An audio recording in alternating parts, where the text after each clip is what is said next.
perlu kita pahami bahwasanya kita selaku umat Islam pada hari ini di seluruh penjuru dunia sedang memperingati tahun baru Islam 1445 Hijriah yang ditanggalkan oleh seorang sahabat Nabi, yaitu Sayyidina Umar bin Khattab radhiyallahu an, di saat Nabi kita Muhammad sallallahu alaihi wasallam melakukan hijrah daripada kota Makkah menuju Madinah. Pada hari ini semoga Allah Subhanahu wa taala dengan kita memperingati hari besar Islam yang sudah disyariatkan oleh para pendahulu-pendahulu kita, bisa kita pertahankan untuk kita meriahkan. Inilah merupakan satu syiar bagi kita selaku pemeluk agama Islam.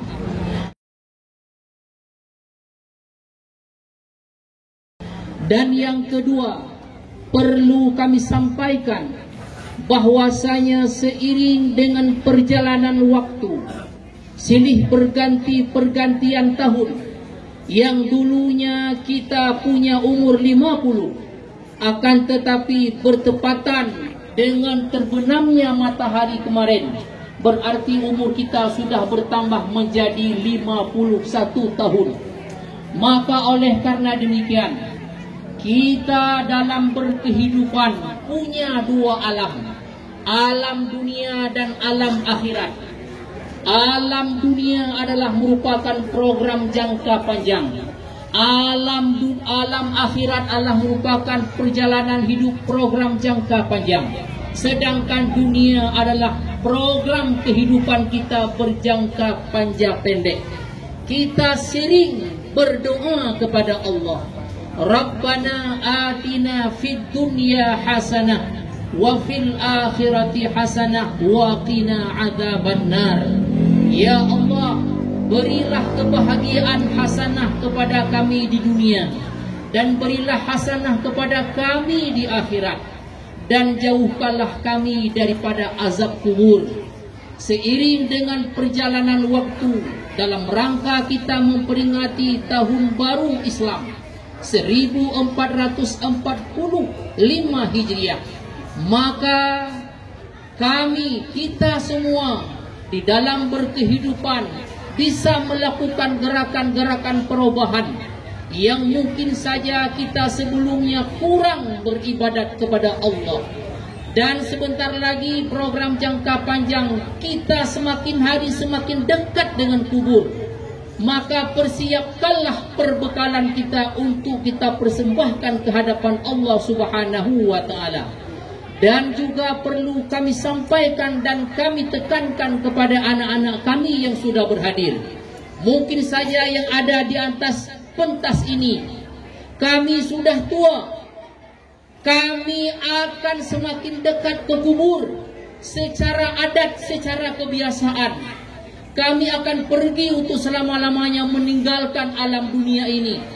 Maka pada hari ini, kami yang ada di pentas ini akan menitipkan bangsa ini, akan menitipkan negara ini, akan menitipkan Lamno Raya ini kepada anak-anak kami yang masih muda-muda, untuk bisa melanjutkan tongkat estafet pembangunan, baik pembangunan di bidang keagamaan, pembangunan di bidang kenegaraan, pendidikan, dan sebagainya.